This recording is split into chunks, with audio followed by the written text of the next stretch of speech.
Today on the Philly Talk podcast, we got to talk about CJ Gardner-Johnson not being franchise tag. But to me, Howie Roseman has to have a plan. No way reports come out that he's your top priority just for him to walk. I got to believe Howie Roseman got a long-term deal ready to offer CJ Gardner-Johnson, and we got to hope and pray and trust in Howie because it will be a big mistake letting him walk. Now, Javon Hargrave tweeted on Twitter this morning pretty much saying goodbye to Eagle fans. And we also got to talk about an NFC East quarterback for the Giants getting paid $40 million a year.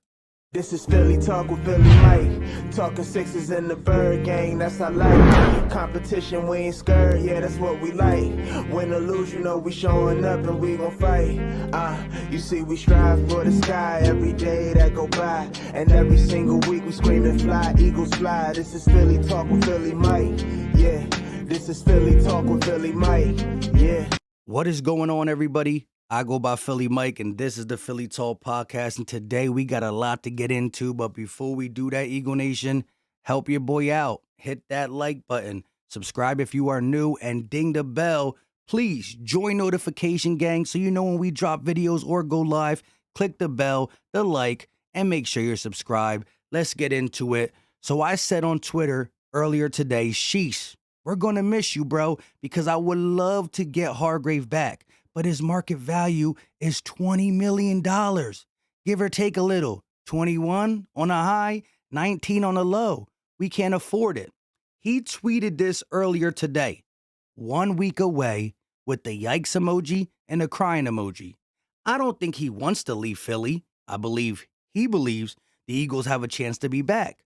We do got free agents we got to clean up. Starting with the D tackle position, I'll give you a veteran that is cheap that I think we can get who can stop the run and pass rush, but that's later. Hargrave leaving, although we kind of knew was going to happen, is going to hurt when it happens.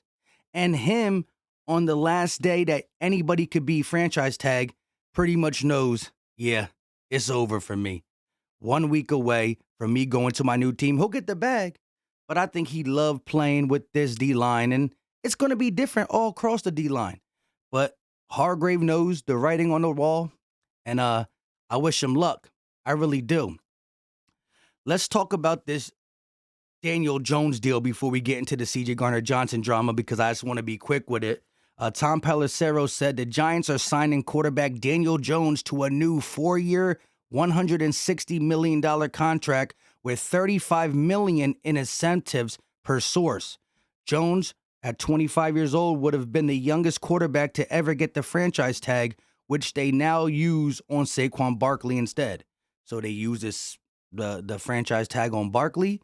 They give a new contract to Daniel Jones, 4-year deal, $160. That's $40 million a year.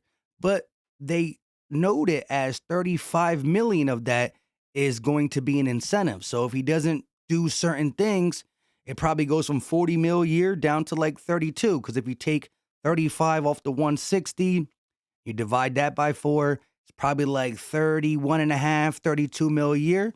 But if he does whatever incentives are labeled, he's a $40 million a year quarterback. That's just the price as the cap goes up. Herbert wants his deal soon. Burrow. Tua.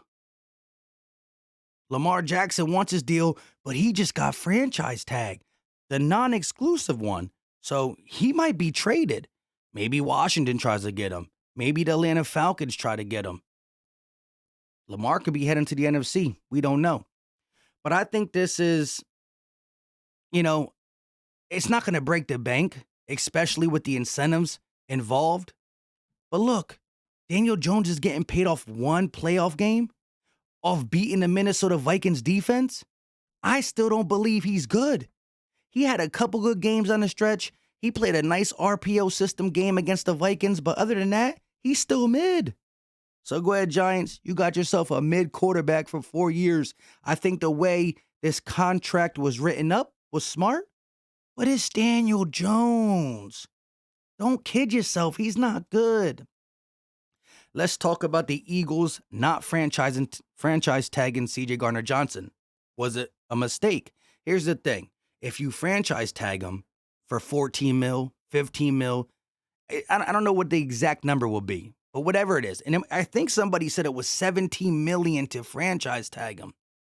The 17 mil would come off the cap this year. This year. Putting us in a bind to sign any other free agents long term or do this, that, and the third, right?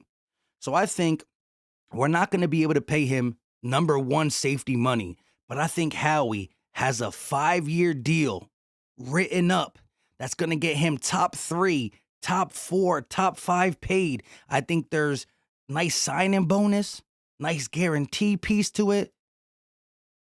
It's all about CJ. Does he want to play in Philly? Because he might get an offer from a Jets team, a Bears team, a team with a lot of cap, making him the highest paid safety in the league. We can't match that, but I do believe with the reports that have surfaced throughout this whole couple weeks after the Super Bowl, you don't make him your top priority. You don't get deals done the way Howie Roseman does to make it duly noted that he's our top priority, and then we go out and lose him. It's just not Howie Roseman style. This is part of the reason why we didn't franchise tag anybody. This is part of the reason why Hargrave is walking. This is part of the reason why we had conversations with Brandon Graham. He looks like he's coming back, but on a cheap deal. It's all for him. The best young safety in the game. Hargrave is great, but he's in his 30s. This guy is 24. You cannot. It will be an epic fail if you let him walk. And Howie, I trust. I believe he's going to get this long-term deal. I got to believe it until it's not true. That's how much faith I'm putting in Howie Roseman. Let me know your thoughts in the comment section. Do you believe that a long-term deal will be done? Or could you imagine CJ Gardner-Johnson, the best young safety in the game, walking? How can we boost Howie up if he lets this happen? He won't be sitting as calm, cool, collective as he was at the combine, joking around and all that stuff, knowing that he's going to let this man walk out the door. He can't be that. He can't be like that. He's not that cold-hearted. Now, I do want to give you an option for D-tackle. Sheldon Rankins, former Saint, last play for the Jets. He was drafted by the Saints, first round, 12th overall. He broke his leg as a rookie. He did tear his Achilles too, but they were both as a rookie and as in 2019, I believe. Since then, he's played pretty good. Last year for the Jets, he's one of the best run stoppers in the game, and he offered you something on the pass rush. I think he had a combination of 42 tackles, 33 solo, 9 assisted. He had a forced fumble, 4 sacks, and he missed a couple games. But again, look at his market value, 7.3 mil. You can sign him 2-year deal, 14 mil, or give him the 1-year deal. Again, the reason Hargrave is walking is because he wants 20 mil. 4 sacks, 43 combined tackles, a forced fumble, a guy who's stellar versus the run, and has some moves against the via the pass rush. I think this is a very good bargaining price. And that doesn't stop us from drafting a D tackle. If Kalijah Cansey's there, if the Clemson's guy there, Murphy, if you get an opportunity to draft a stud D tackle, you still do that. But we went from a rotation of Sue, Fletch, Linval, Davis, Williams, Hargrave, to now what? Davis, Milton Williams. You got to get a veteran on the squad, and you also got to get a young guy in this draft. I'm not saying first overall because or number 10th, because I do want a corner.